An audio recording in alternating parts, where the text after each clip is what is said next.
এই বর্ষ অনুসারেই বাংলাদেশ পরিচালিত হচ্ছে দীর্ঘদিন যাবৎ বা বিশ্বের অনেক দেশ।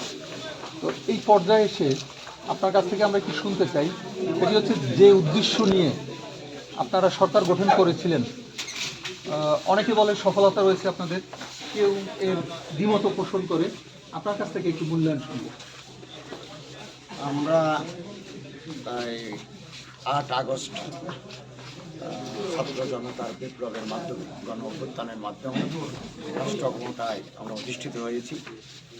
এই প্রথম দিন থেকে আমরা এই রাষ্ট্রের উন্নয়নে নানামুখী কাজ আমরা করে যাচ্ছি। দৈনন্দিন কাজ তো আছেই, এছাড়া বেশ কিছু কর্মসূচি আমরা হাতে নিয়েছি। এর মধ্যে সংস্কার অন্যতম, এবং একটা সেট আপ তো আগে থেকেই ছিল।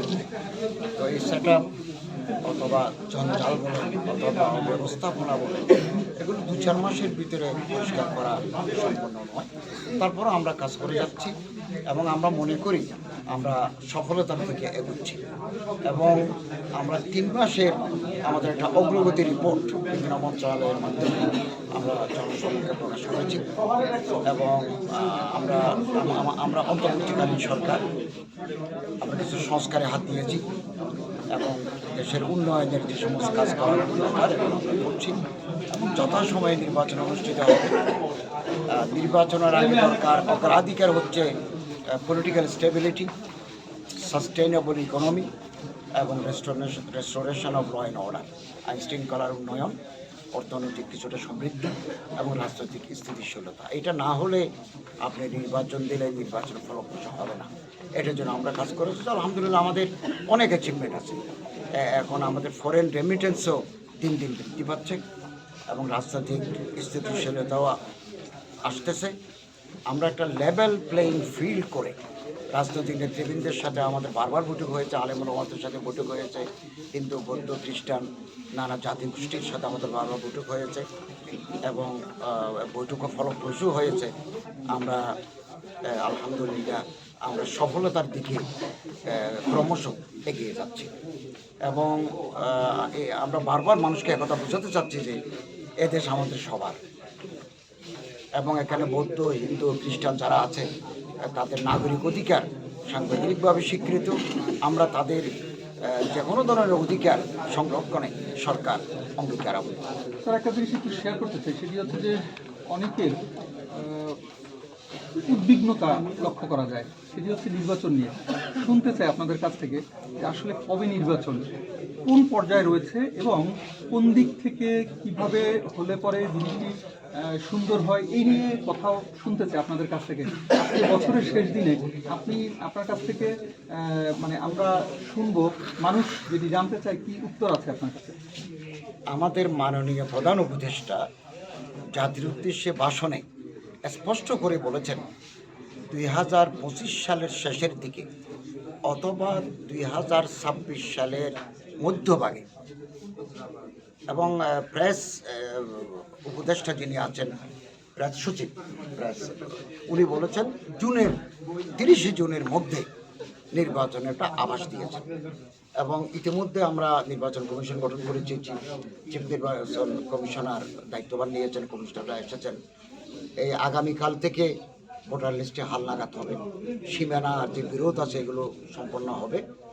এরপরে আমাদের মাননীয় প্রধান উপদেষ্টা যেদিন ঘোষণা করবেন এই টাইমের ভিতরে 2026 সালের 30 জুনের মধ্যভাগে, এই বছরের মধ্যভাগে তিনি নির্বাচনের সুনির্দিষ্ট তারিখ ঘোষণা করবেন। তিনি নিজের মুখে এটা বলেছেন। তখনই জাতীয় নির্বাচন হবে, fair, free and impartial election will be held. Sir, last question, আপনি বরিশাল সফর করলেন। ইসলামী দলগুলোর মধ্যে এর আগে বিভিন্ন সময় আমরা নানান ছোটোখাটো ঘটনা বিভেদ দেখেছি। রাষ্ট্রীয়ভাবেও এমন কিছু ঘটনা ঘটেছে। আপনার মুখ থেকে আমি 12টার সময় একটা বক্তব্য শুনছিলাম, যাতে বিদেশে আমাদের সুনাম পূর্ণ হয়। ঐক্য রাখার জন্য এবং সুনাম বৃদ্ধির জন্য ইসলামী শক্তির যাতে বাংলাদেশে আগমন ঘটেছে বা আরও যাতে সরকারের রাষ্ট্রীয় ক্ষমতায় যাতে পূর্ণভাবে আসে, সেসব ক্ষেত্রে আপনাদের চেষ্টা কিভাবে আপনারা করে যাচ্ছেন এবং ঐক্যটাকে ধরে রাখার ক্ষেত্রে কী ভূমিকা থাকবে? ইসলামপন্থী রাজনৈতিক দলগুলো অতীতের ইতিহাস পর্যালোচনা করে ওনারা একে অপরের সাথে যোগাযোগ রক্ষা করছে এবং ওটা কাছাকাছি চলে এসেছে তারা। চরমুনায় সম্মানিত পীর সাহেবও বলছেন, গতকাল আমি পত্রিকায় দেখলাম যে ইসলামপন্থীদের ঐক্যবদ্ধভাবে ভোট করবেন। তবে সেটা নানাভাবে হতে পারে, সেটা প্ল্যাটফর্মে এসেও হতে পারে, অর্থাৎ যার যার প্ল্যাটফর্মে থেকেও নির্বাচন করতে একটা সমঝোতাও হতে পারে, হতে পারে। তো এটা আমি একটা ইতিবাচকভাবে দেখতে চাই। এটা যখন এই নির্বাচন তারিখ ঘোষিত হবে তখন এটা পোলারাইজেশন শুরু হবে, কে কার সাথে অ্যালায়েন্স করবে। তো রাজনীতিতে যখন সময় পরিবর্তনশীল, কে কোন দিকে যায় এটা আগাম বলা মুশকিল। তবে এটা ঐক্য প্রক্রিয়া সত্যিভাবে চলমান আমরা লক্ষ্য করছি। থ্যাংক ইউ স্যার, আমাদেরকে থ্যাংক ইউ। তুলতে দেবো।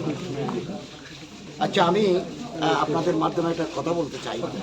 আমি গত কয়েকদিন আগে কক্সবাজার ছিলাম, চট্টগ্রাম ছিলাম। ওখানে প্রেস টেলিভিশন রিপোর্ট করার সময় একটা ভুল রিপোর্ট করেছে। সেটা হচ্ছে যে আমি নাকি বলেছি 25 সালের শেষে 26 সালের জানুয়ারিতে নির্বাচন হবে। এই কথাটা সত্য নয়, এটা আপনারা ক্লিয়ার করুন। আমি স্পষ্ট করে বলছি, আমাদের চিফ অ্যাডভাইজার মহোদয় বলেছেন 25 সালের শেষে অথবা 26 সালের প্রথম অর্ধে, 25 সালের শেষ থেকে শেষ 26 থেকে সালের প্রথম অর্ধে। এবং ওনার প্রেস সচিব বলতেছেন এটা 30শে জানুয়ারি পর্যন্ত লাস্ট ডেট, 30শে জুন পর্যন্ত এটা লাস্ট টাইম, এর মধ্যে নির্বাচন হবে। অর্থাৎ 2026 সালের মধ্যভাগে নির্বাচন হওয়ার সম্ভাবনা আছে 26 সালে। স্যার একটু 10টা সেকেন্ড যাও তো, যাও তাড়াতাড়ি। বরিশাল খবরটা করলেন, আমি দেখলাম আপনার সঙ্গে কিন্তু আমি 12টা থেকে আছি। আপনার মানে কথাগুলো শুনে আমি মুগ্ধ। আপনার বক্তৃতা আমাকে অনুপ্রাণিত করেছে, তারপরে কিন্তু আমি এখানে আসছি যে আপনার কথা শুনতেন। আমার কাছে খুব ভালো লাগছে।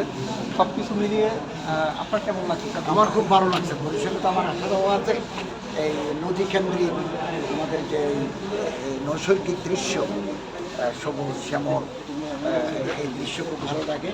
আর বরিশাল অঞ্চলের মানুষগুলোর অন্তর অত্যন্ত পরিচ্ছন্ন, তারা অতিথিপরায়ণ, তারা মানুষকে সম্মান করতে জানেন এবং তাদের মধ্যে একটা ইউনিটি আছে। আমি তো চট্টগ্রামের বাসিন্দা, তো ওখানেও বরিশালের লোকেরা আছে, তারা একটা ইউনিটি সবসময় মেনটেন করেন। ওনাদের অন্তরটা পরিচ্ছন্ন, অতিথিপরায়ণ এবং মানুষকে সম্মান দিতে জানেন। এই জন্য আমি একেবারে ঝালকাঠি গেছি, বরিশাল গেছি, পটুয়াখালীও গেছি। আমি অত্যন্ত হ্যাপি বরিশালের মানুষদের সাথে মেলামেশা করে, অত্যন্ত খুশি হয়েছি এবং এটা আমাদের জন্য গৌরবের ব্যাপার। বরিশালের মানুষ নিয়ে আমরা গৌরব করি।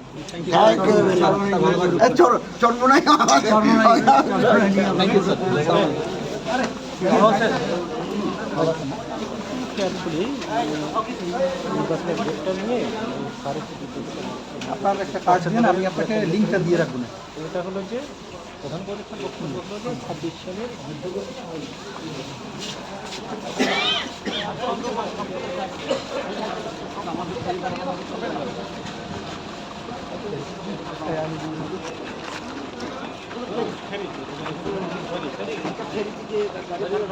জি জি তারা সব আলাপ করে রাখেন।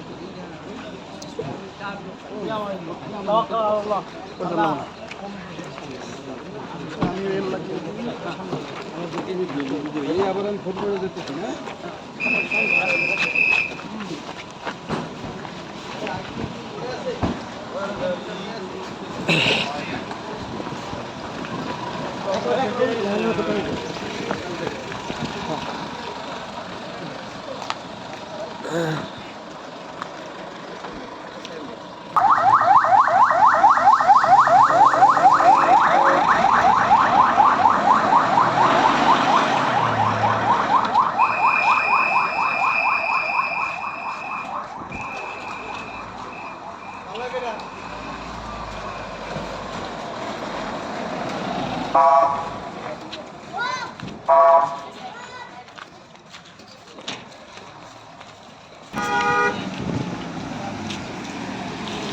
बाय अस्सलाम वालेकुम।